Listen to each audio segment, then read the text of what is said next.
India express 24 खबर वही जो है सही।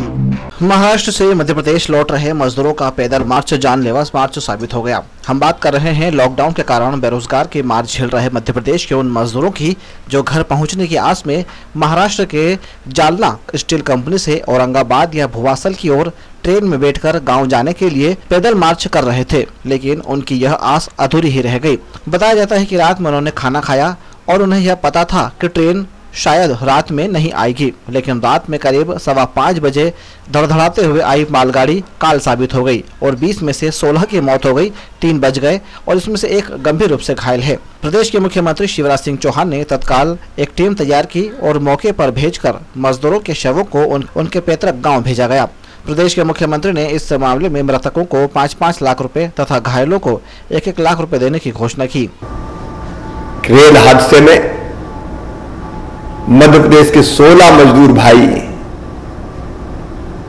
अपनी जिंदगी गवा बैठे। वो जालना से पैदल चल दिए थे,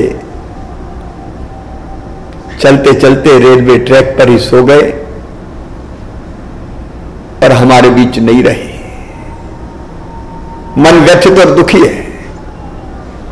मैंने प्रदेश की मंत्री सुश्री मीना सिंह जी के नेतृत्व में अधिकारियों की टीम औरंगाबाद भेजी है। घायलों के उचित उपचार की व्यवस्था और जो भाई हमारे बीच नहीं रहे उनके पार्थिव शरीर को लाने की व्यवस्थाएं की जा रही हैं। पीड़ित परिवारों को तत्काल 5-5 लाख रुपए की राशि दी जा रही है।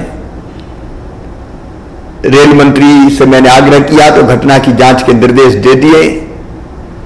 हम इसकी जांच भी करवाएंगे कि जालना की जिस फैक्ट्री में, स्टील फैक्ट्री में वो काम कर रहे थे, वहां से वो किन परिस्थितियों में चल दिए। कोरोना के साथ मजदूरों की ऐसी मौत ने प्रदेश सरकार को हैरान में डाल दिया है। इंडिया एक्सप्रेस 24 खबर वही जो है सही। कोरोना वायरस के संक्रमण के कारण जिले में 7 कंटेनमेंट एरिया बनाना पड़ा था। इन 7 में से 3 कंटेनमेंट जिनमें लोहारोल, बोहरा बाखल और गांव नांदलेटा के सभी कोरोना पॉजिटिव मरीज ठीक हो गए हैं। करीब 1.5 महीने से कंटेनमेंट एरिया में रहने वाले लोगों में उस समय खुशी छा गई जब उनके एरियो को कंटेनमेंट से मुक्त कर दिया गया, लेकिन धारा 144 के नियमों का पालन उन क्षेत्रों के लोगों को करना पड़ेगा।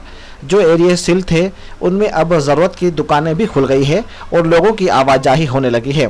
अब जवाहर नगर कंटेनमेंट एरिया भी शीघ्र खुलने की कगार पर है। इंडिया एक्सप्रेस 24 खबर वही जो है सही।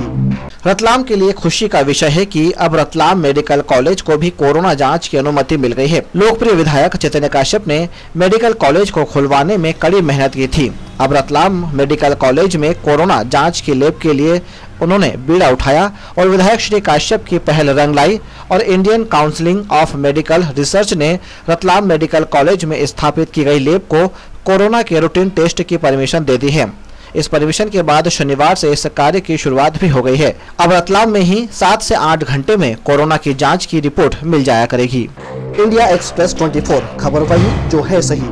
शरीर को तपा देने वाली गर्मी में भला किसकी पानी में तैरने की इच्छा नहीं होती होगी, लेकिन कोरोना वायरस के कारण हर गर्मी में शास्त्री नगर स्थित निगम के इसी तरणताल पर ताला लगा हुआ है और शहर के युवा और बच्चे इसका आनंद उठाने से दूर हैं। लेकिन ग्रामीण क्षेत्रों के युवाओं ने अपनी जुगाड़ टेक्नोलॉजी आखिरकार लगा ही ली। कहते हैं ना कि गांवों के लोग जुगाड़ टेक्नोलॉजी में अव्वल हैं। ग्रामीण क्षेत्रों के युवा गर्मी से बचने के लिए आसपास के सरोवरों में पहुंच रहे हैं। हालांकि सुरक्षा के अभाव में कभी भी बड़ी दिक्कत खड़ी हो सकती है, लेकिन कहते हैं कि जुगाड़ टेक्नोलॉजी से भी काम चलाया जा सकता है।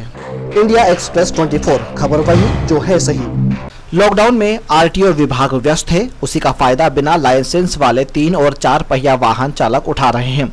शनिवार की दोपहर तेज गति से जा रहे ऑटो रिक्शा क्रमांक MP43L 2217 जो कि लोगों की जान का खतरा साबित हो रहा था, उसे रोका गया और पूछताछ की गई तो पता चला कि बिना लाइसेंस के ही ऑटो लोडिंग वाहन को चला रहा था। यदि आरटीओ और यातायात पुलिस ने ऐसे तत्वों पर कार्रवाई नहीं की तो कभी भी शहर में बड़ा हादसा हो सकता है। इंडिया एक्सप्रेस 24 खबर वही जो है सही।